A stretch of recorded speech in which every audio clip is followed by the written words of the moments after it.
Caribbean Sea, 68 nautical miles northeast of La Guaira, 11:23 a.m. Local time, Thursday morning. Scattered clouds at 8,000 feet. Winds from the east at 12 knots.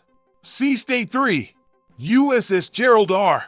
Ford cutting through international waters at 18 knots. Behind her, two Arleigh Burke-class destroyers, USS Ramage and USS McFall, maintaining station at 6,000 yards.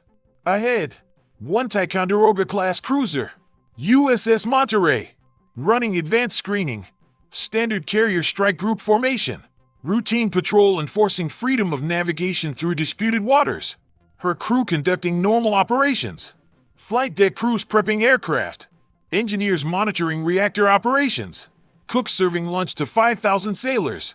Peaceful Thursday morning. Then Venezuelan Air Force Command made a decision. At El Libertador Air Base, 47 miles inland from the coast, 4 F-16AM Fighting Falcons began pre-flight sequences. 2 more at Mariscal Sucre. Pilots received mission briefing at 10:45 a.m. Objective: close approach to American carrier strike group. Demonstrate Venezuelan sovereignty over regional airspace. Assert territorial claims. Send political message. Show strength to domestic audience. All without crossing the line into actual combat. The plan assumed the Americans would react predictably. Scramble fighters. Issue warnings. Maybe alter course. Create incident that Venezuelan state media could spin as victory. Force carrier group to acknowledge Venezuelan military capability. Simple intimidation tactics that work against merchant vessels and smaller naval forces. Venezuelan command made one critical miscalculation. They were dealing with a ship that sees everything, tracks everything, and forgets nothing. 11:47 a.m. The E-2D Advanced Hawkeye early warning aircraft orbiting at 25,000 feet detected the first contacts. 6 radar returns lifting off from Venezuelan territory. APY-9 radar system tracking from the moment wheels left runway. Range, 178 nautical miles. Not a threat yet, just information. The Hawkeye's tactical coordinator transmitted via Link 16 to Ford's Combat Direction Center, Sierra Alpha. Multiple air contacts bearing 185. Range 178. 6 aircraft. Venezuelan origin. Climbing through Angels 1-5. Inside Ford's CDC. Ambient light shifted from white to tactical blue. Multiple console operators began tracking procedures. No alarm. No panic. Just protocol activating. A lieutenant commander tagged the contacts on the integrated air picture. Another officer cross-referenced against known Venezuelan flight schedules. A third pulled up electronic warfare profiles. Total time from detection to full tactical awareness, 34 seconds. The Venezuelan formation leveled at 18,000 feet and turned northeast. Direct heading toward the strike group. Speed, 420 knots. Standard fighter cruise configuration. The pilots believed they were invisible below certain radar horizons. They believed wrong. 11:52 a.m. The 6 F-16s reached 140 nautical miles from Ford. Close enough that their APG-66 radars could theoretically detect the carrier. Far enough that they remained outside any engagement zone. They descended to 5,000 feet, a classic low-altitude approach designed to complicate detection and tracking. The Spy-6 radar aboard Ford tracked them continuously through the descent. 37 radar faces, each independently steerable, maintaining locks on all 6 aircraft simultaneously while also monitoring 127 other contacts across 350 nautical miles of ocean and airspace. The Venezuelan jets stood out like searchlights in a dark room. Captain Jennifer Rodriguez studied the tactical display. 6 contacts. Descending. Accelerating slightly. Bearing wasn't random. These aircraft were coming directly toward her ship. She keyed internal communications, TAO. Captain, what's the assessment? The tactical action officer responded immediately. Captain, assessed as deliberate intercept profile. Venezuelan F-16s. Probable hostile intent based on flight path and altitude profile. Current range 135 miles. Closure rate 6 miles per minute. Rodriguez calculated quickly. 22 minutes until they reached potential weapons range. Plenty of time. Alert the CAG. Prepare to launch ready fighters. Weapons tight until I authorize. The carrier air group commander was already moving. On Ford's flight deck, yellow-shirt aircraft handlers sprinted toward two F-18E Super Hornets spotted on catapults 3 and 4. Both aircraft were armed, fueled, and ready, Standard Alert 5 configuration. Pilots could be strapped in and launched within 5 minutes of the order. 11:57 a.m. The Venezuelan formation split. 4 F-16s continued on the intercept course. 2 broke left and climbed back to 15,000 feet, a classic bracket maneuver designed to divide defensive attention and create targeting dilemmas. Textbook Soviet-era fighter tactics. Straight from the manual. Lieutenant Commander Sarah Chin watched the separation from her console. She'd studied Venezuelan Air Force doctrine extensively. This wasn't improvisation. This was trained behavior. Someone had planned this carefully. She noted it in the tactical log, assessed coordinated multi-axis approach. Venezuelan pilots executing rehearsed profile. The problem with rehearsed profiles is they're predictable.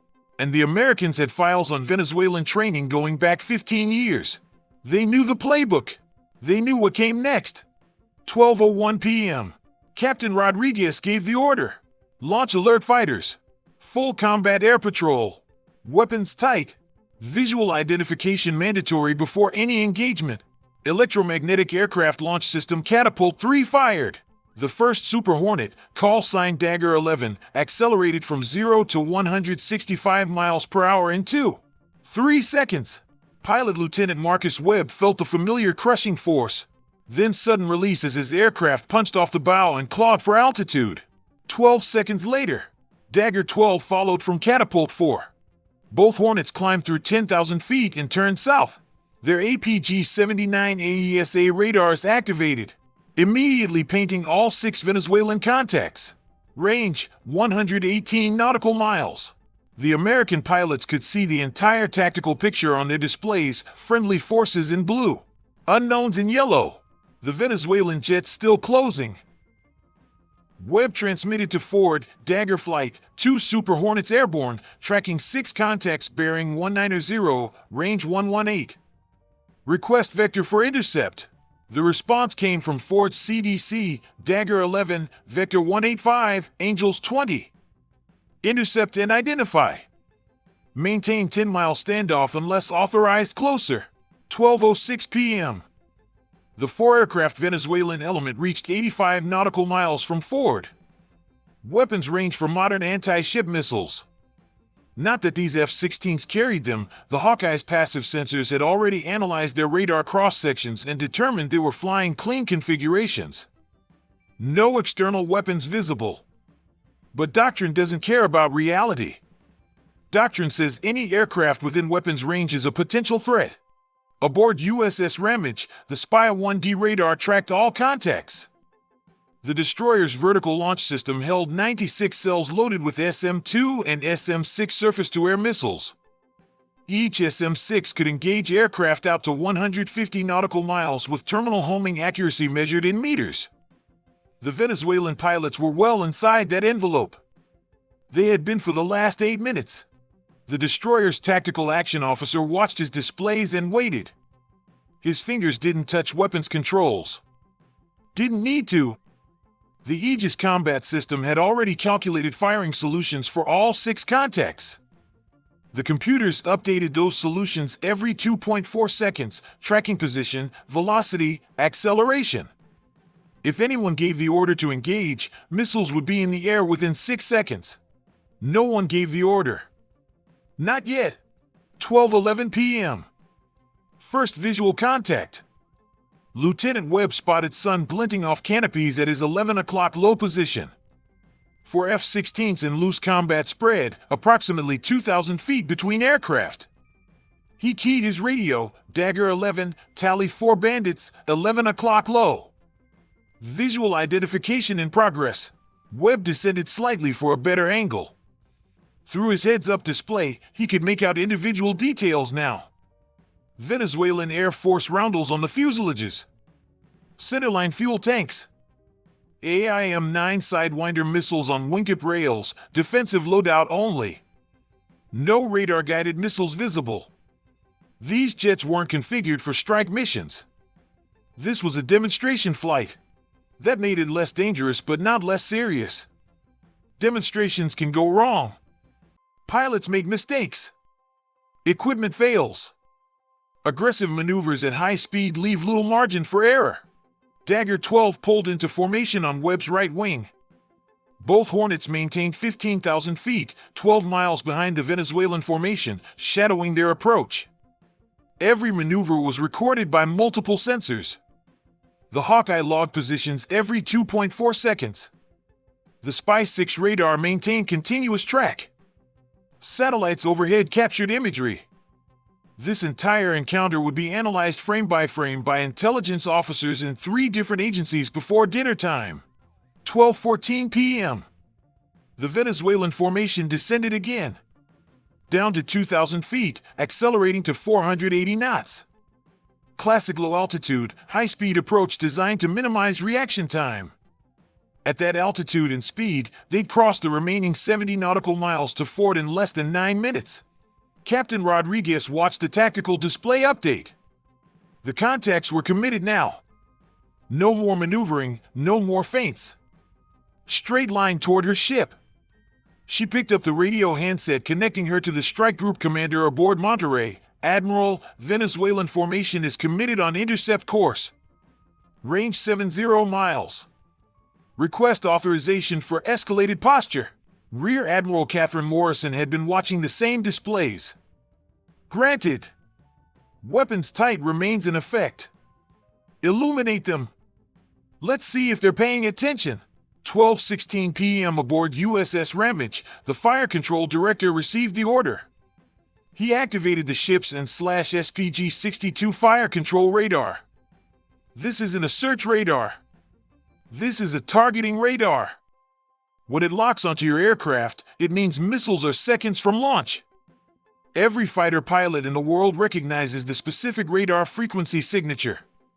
It triggers warning receivers. It turns cockpit displays red. It makes very clear that someone has you in their crosshairs. The SPG-62 locked all 4 Venezuelan F-16s simultaneously. In the Venezuelan cockpits, RWR warning systems erupted. High-pitched tones. Flashing displays. The unmistakable signature of an American fire control radar painting their aircraft. The pilots knew exactly what that meant. A destroyer below them had locked them with weapons-grade targeting. Missiles could launch at any second. The lead Venezuelan pilot, Major Carlos Mendoza, keyed his radio on guard frequency, the international emergency channel monitored by all aircraft, American warship. This is Venezuelan Air Force Flight Jaguar 1. We are conducting routine patrol in international airspace. Request you cease targeting procedures. The response came from Ford's CDC, calm and professional. Jaguar 1, you are approaching a United States carrier strike group in international waters. Alter your course to maintain minimum 10 nautical mile separation or you will be treated as hostile contact. 12:18 p.m. Mendoza had his orders. Approach to within visual range of the carrier. Demonstrate Venezuelan capability. Do not back down unless directly threatened with force. He continued on course. Behind him, his wingmen were less confident. Flying straight at an American carrier while being tracked by fire control radar violates every survival instinct a fighter pilot develops. They held formation, but their fingers stayed near ejection handles. Just in case. Ford's flight deck erupted into controlled chaos. Yellow shirts sprinted across non-skid coating. 2 more Super Hornets moved toward catapults. The air boss keyed ship-wide communications, flight quarters. All personnel not involved in flight operations clear the flight deck. Catapults 1 and 2 fired within 18 seconds of each other. Dagger 13 and Dagger 14 screamed off the bow, climbing hard. 4 Super Hornets now airborne, all tracking the Venezuelan formation. The Americans had numerical superiority, technological superiority, training superiority, and positional advantage. The Venezuelan pilots were flying into a situation where every variable favored the other side. 12:22 p.m. range, 52 nautical miles. The Venezuelan formation descended to 1,000 feet. At that altitude, they were skimming above wave tops, pushing their aging F-16s to maximum speed. 510 knots now. Afterburners lit, burning fuel at prodigious rates. They had maybe 20 minutes of flight time remaining at this consumption rate before they'd need to break off and return to base. The two Venezuelan jets that had split off earlier were circling at 18,000 feet, 40 miles south of the main formation. Observation posts. If the Americans engaged the low-altitude group, these two would document everything, gather intelligence, transmit evidence of American aggression. Classic Cold War tactics updated for the smartphone age. Except the Americans weren't taking the bait. No aggressive maneuvers. No lock warnings from the Super Hornets. Just persistent shadowing. Cameras recording. Sensors tracking. Letting the Venezuelans burn fuel and accomplish nothing. 12:26 p.m. The four-aircraft Venezuelan element reached 38 nautical miles from Ford. Close enough now that sailors on the flight deck could see contrails against the cloudy sky. Close enough that the encounter had crossed from abstract radar contacts into physical reality. Inside Ford's CDC, the atmosphere remained clinical. No raised voices. No panic. Officers called out range and bearing updates in the same tone they'd used to order coffee. This was what they trained for. Hundreds of hours in simulators. Dozens of real-world intercepts of Russian aircraft. Chinese aircraft. Iranian aircraft. The Venezuelan Air Force wasn't introducing any new variables. Captain Rodriguez picked up the handset again. Jaguar 1. You are now within 38 nautical miles of a United States Navy carrier strike group. This is your final warning. Alter course immediately or we will interpret your approach as hostile intent and respond accordingly. Major Mendoza's response was defiant. We are exercising our right to operate in international airspace. We will maintain our current course. 12:28 p.m. Rodriguez looked at her tactical action officer. Launch another division.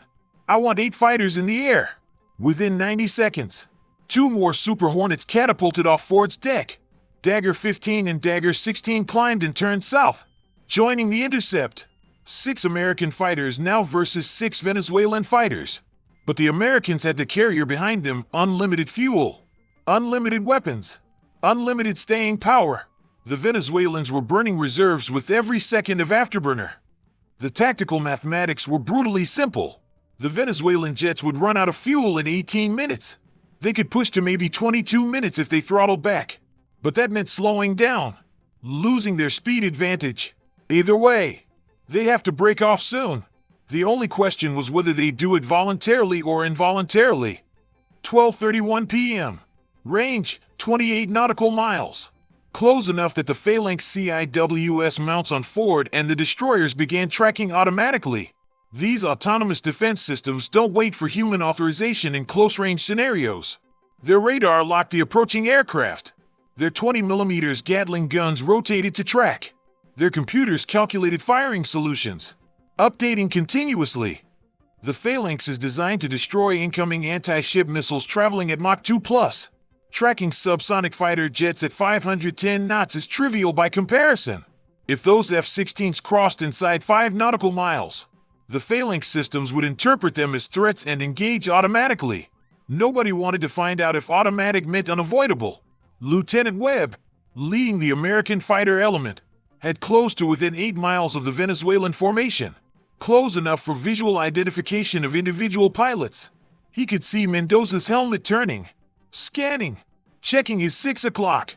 The Venezuelan major knew he was being shadowed, knew he was outmatched, knew this demonstration was accomplishing nothing except burning expensive jet fuel. 12:34 p.m. Venezuelan element split again. 2 jets broke hard right, turning east. 2 continued straight toward the carrier. A last-second maneuver designed to divide American attention, create confusion, force decisions. The Americans didn't blink. Dagger 11 and Dagger 12 followed the 2 jets that broke right. Dagger 13 through 16 stayed with the 2 continuing the approach. Perfect discipline. No confusion. For fighters shadowing 2 targets is overwhelming coverage. The 2 Venezuelan jets continuing straight reached 22 nautical miles. Inside the range where the SM-6 missiles could engage with single-digit flight times. USS McFall's combat system activated. Missiles and vertical launch cells went to ready status. Launch authorization circuits went hot. The destroyer's captain held the firing key but didn't turn it. Not yet, but his hand was on the key. 12:37 p.m. Major Mendoza made his decision. He'd pushed as far as tactical sanity allowed. Any closer and the Americans would be legally justified in assuming hostile intent. Any closer and his jets risked being engaged by automated defense systems that wouldn't ask permission before firing. He keyed his radio, Jaguar flight. Break off. RTB. All 6 Venezuelan F-16s turned south simultaneously.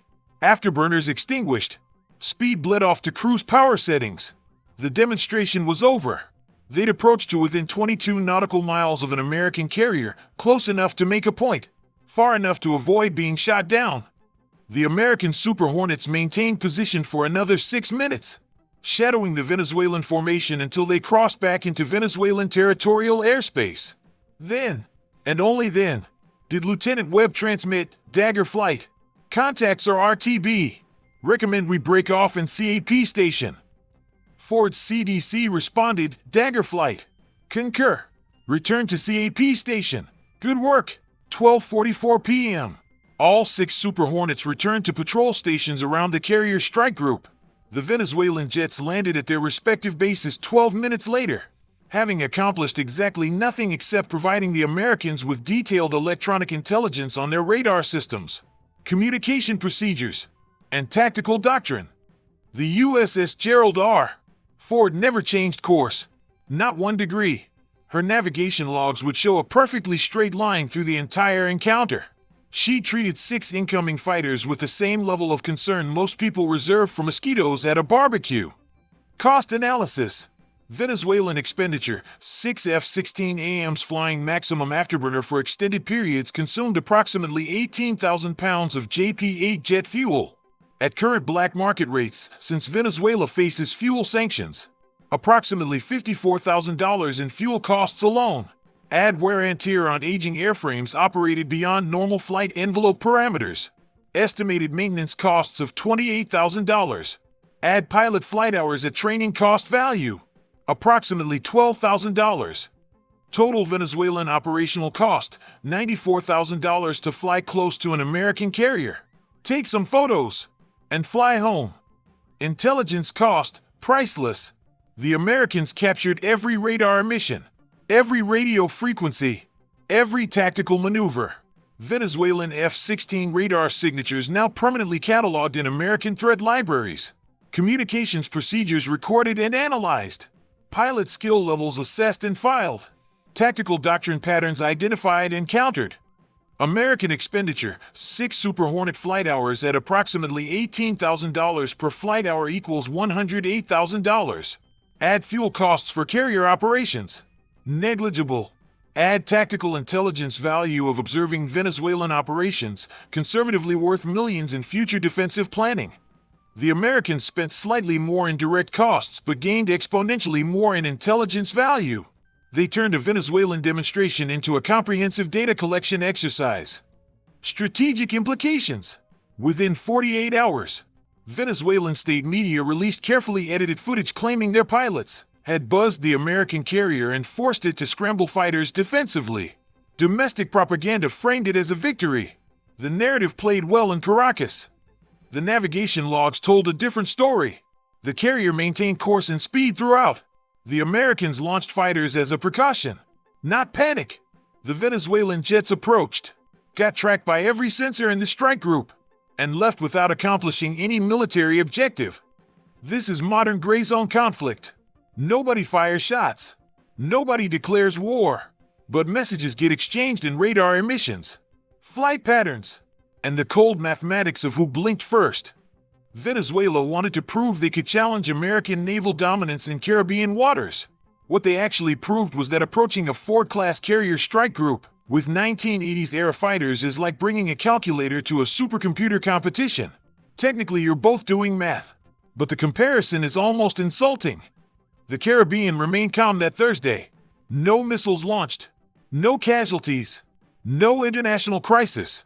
Just 6 jets flying home after burning $94,000 in fuel to learn a lesson they could have Learn from Google, modern American carrier strike groups don't get intimidated by aggressive flybys. They get mildly annoyed, fully prepared, and completely indifferent to theatrical gestures. The USS Gerald R. Ford continued her deployment. Her crew served dinner at normal hours. The incident was logged, reported, and filed away. For them, it was Thursday.